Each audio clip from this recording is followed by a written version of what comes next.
Trump से बाल बाल बच गए मोदी। अगर सही समय पर ना लेते सही फैसला तो हो जाता खेल। ट्रंप ने बिछा दिया जाल। बहुत चालाकी से रचा गया था चक्रव्यूह, लेकिन मोदी ने वक्त रहते पलटा खेल। इजराइल को नहीं हो रहा यकीन अमेरिका की चाल पर। नेतन्याहू भड़के, क्यों गुस्से में उबल रहा इजराइल। तो दोस्तों, वही हो गया जिसकी आशंका थी। आप यकीन करेंगे कि ट्रंप ने इजराइल के साथ भी खेल कर दिया और भारत को भी फंसाने की उन्होंने कोशिश की थी। जी हां, इजराइल को डर था कि अमेरिका उसे अकेला छोड़ देगा और वही हुआ। इतना ही नहीं, मोदी को भी ट्रंप ने अपने जाल में फंसाने की कोशिश की थी, मगर मोदी बाल बाल बच गए। लेकिन इजराइल अब अमेरिका की वजह से पिसता हुआ दिख रहा है, क्योंकि असली खेल रूस की एंट्री ने कर दिया है।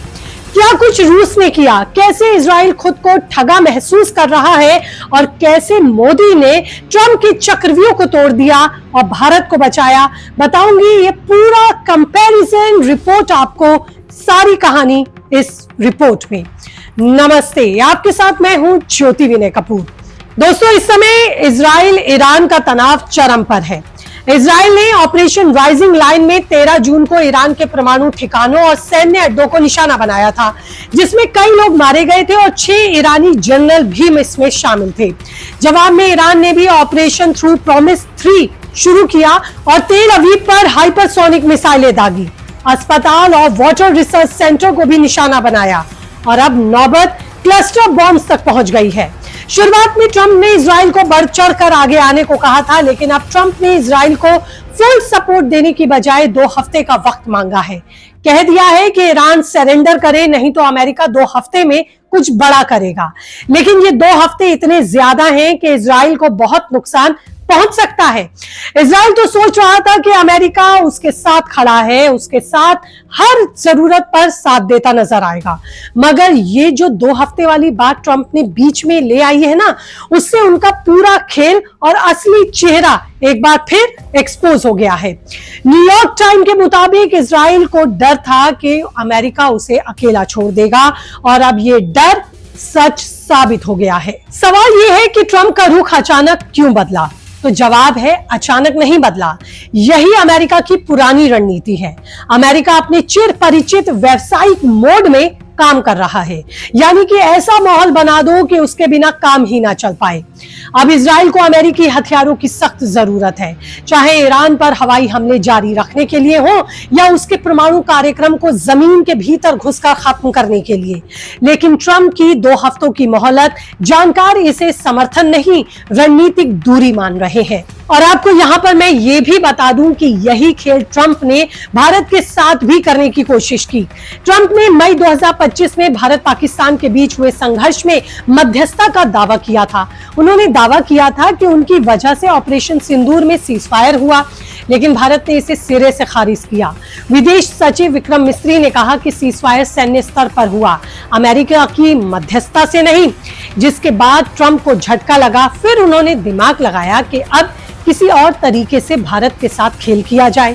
फिर क्या था, उन्होंने मोदी को व्हाइट हाउस बुलाया कि आओ साथ बैठकर डिनर करते हैं और बात करते हैं। लेकिन एक्सपर्ट्स मानते हैं कि इसके पीछे का मकसद था पाकिस्तान को भारत के बराबर दिखाकर उसकी हैसियत बढ़ाना और इंटरनेशनल मीडिया के सामने फिर से सीज फायर का शगुफा छोड़ना। लेकिन मोदी ने यह बात पहले ही भांप ली, इसलिए बिना देरी किए मोदी ने गुजराती दिमाग लगाते हुए तय कार्यक्रमों का हवाला देकर अमेरिका जाने से इनकार कर दिया। दोस्तों, मोदी का यह फैसला भारत की नई ताकत का सबूत है। ट्रंप ने 18 जून को पाकिस्तान के आर्मी चीफ फील्ड मार्शल असीम मुनीर को व्हाइट हाउस में लंच पर बुलाकर एक तीर से 2 निशाने करने चाहे।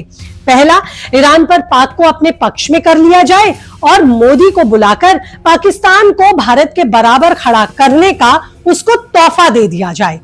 रॉयटर्स के मुताबिक इस मुलाकात में ईरान इजराइल तनाव पर ही ट्रंप और मुनीर के बीच बातचीत हुई।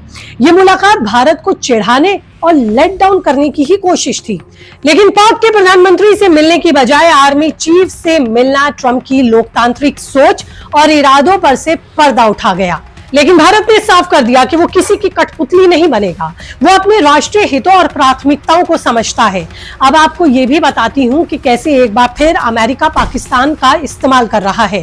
पाकिस्तान ने ट्रंप को 2026 में नोबेल पीस प्राइज के लिए भी नॉमिनेट किया है, क्योंकि उसने भारत पाकिस्तान तनाव को कम करने का दावा किया।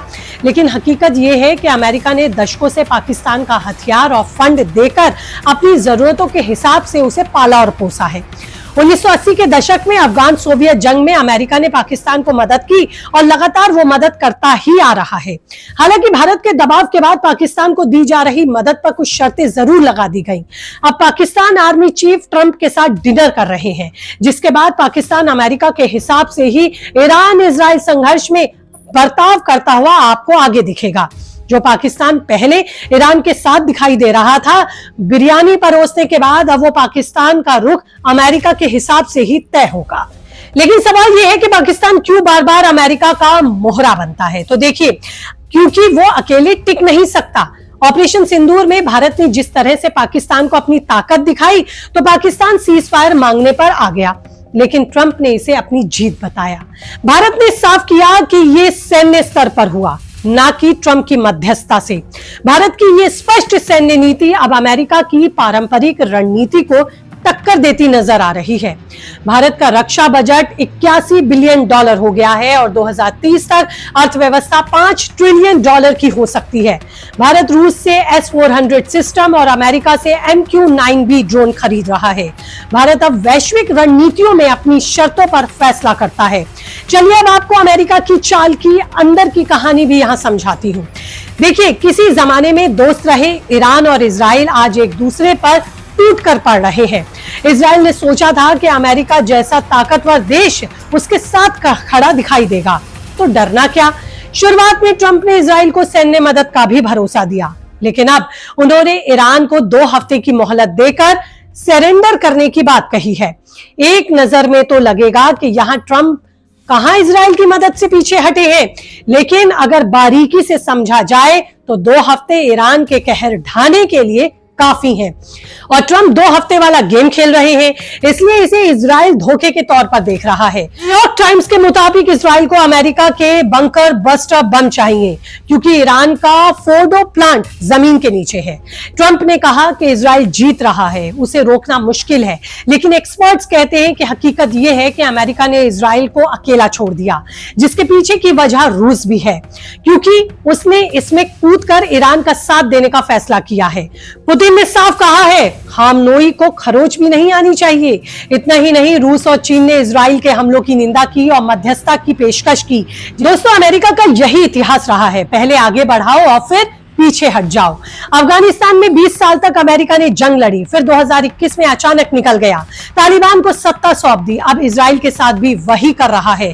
ट्रंप ने ईरान को धमकी दी कि 2 हफ्ते में फैसला करो वरना अंजाम बुरा होगा, लेकिन वो इजराइल को पूरी मदद देने से कतरा रहा है। ये 2 हफ्ते इजराइल के लिए भारी हैं। भारत के साथ भी उसने यही कोशिश की थी। ट्रंप ने भारत और पाकिस्तान को एक साथ बुलाकर दोनों को बराबर दिखाने की प्लानिंग की, लेकिन मोदी ने 35 मिनट की कॉल में साफ कर दिया कि भारत अपनी शर्तों पर ही बात करेगा। डिफेंस एक्सपर्ट्स के मुताबिक अमेरिका की कोशिश यही रही है कि ज्यादा से ज्यादा हथियार बेचो और इसी तरह दुनिया में ऐसा माहौल बनाओ कि हथियारों की जरूरत पड़े। 2024 में अमेरिका ने 206 बिलियन डॉलर के हथियार बेचे। इजराइल को हर साल 3.8 बिलियन डॉलर की सैन्य मदद मिलती है। दरअसल रक्षा विशेषज्ञों के अनुसार अमेरिका अक्सर तनाव को हथियार डिप्लोमेसी में बदलने की नीति अपनाता रहा है।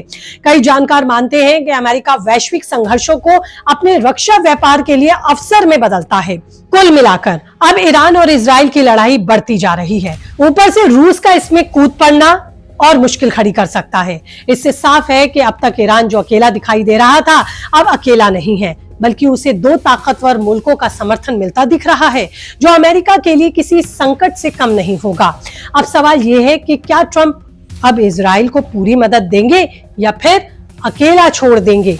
आपको क्या लगता है? आपकी क्या राय है? कीजिए कमेंट। रहेगा मुझे इंतजार, और इस तरह की तमाम इंफॉर्मेशन और अपडेट के लिए चैनल को लाइक सब्सक्राइब करना आप भूलेंगे नहीं। आपका एक बटन मुझे मजबूत करेगा। नमस्ते।